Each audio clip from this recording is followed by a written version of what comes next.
ช่วงนี้เนาะตาบอลได้ขยายช่วงหนึ่งเด็กเดินน่ะโอ้เขากำลังเริ่มไปแล้วครับผม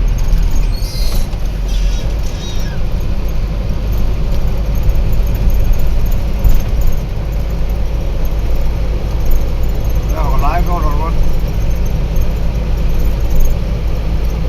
เขาโค้งของซ้อนหนึ่งมิ่งแล้วสิน้องเลย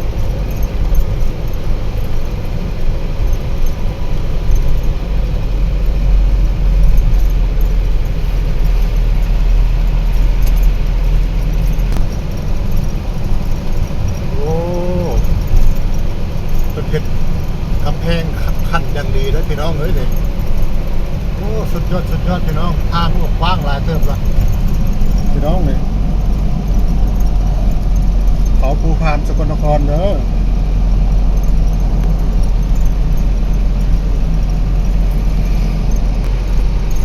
ใกล้จะเสร็จแล้ว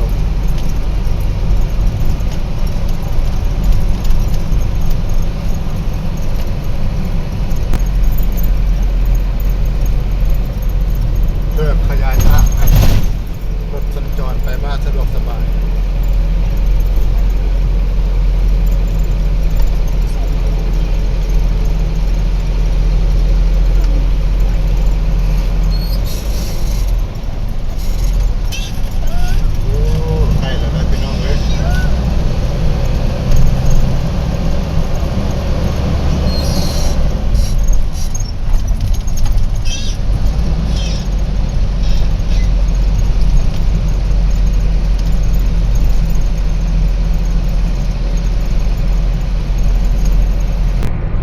เส้นนี้ก็ใกล้แล้ว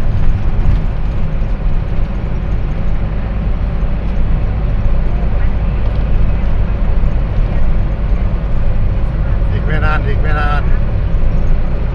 สร็จสมบูรณ์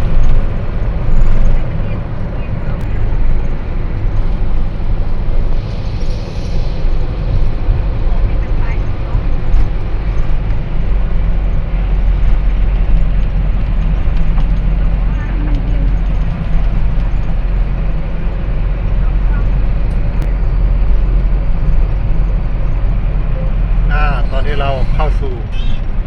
ทางปิ้งงูสกลนคร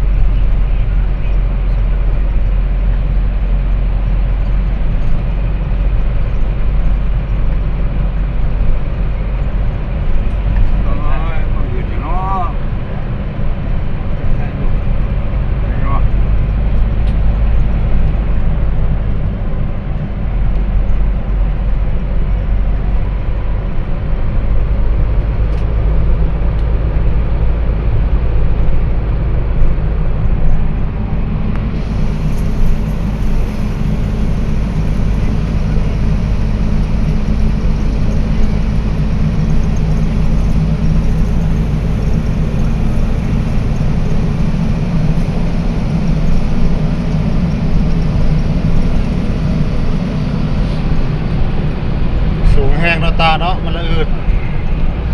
ไม่รู้ไปไม่ได้ไปกันใส่เย็นไม่ใช่กันนี่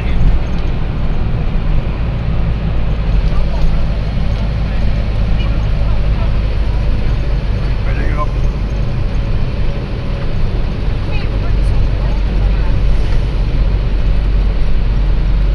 จุดน้ำตกคำหอม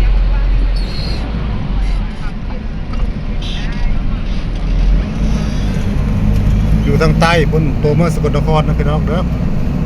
อยู่ข้างล่าง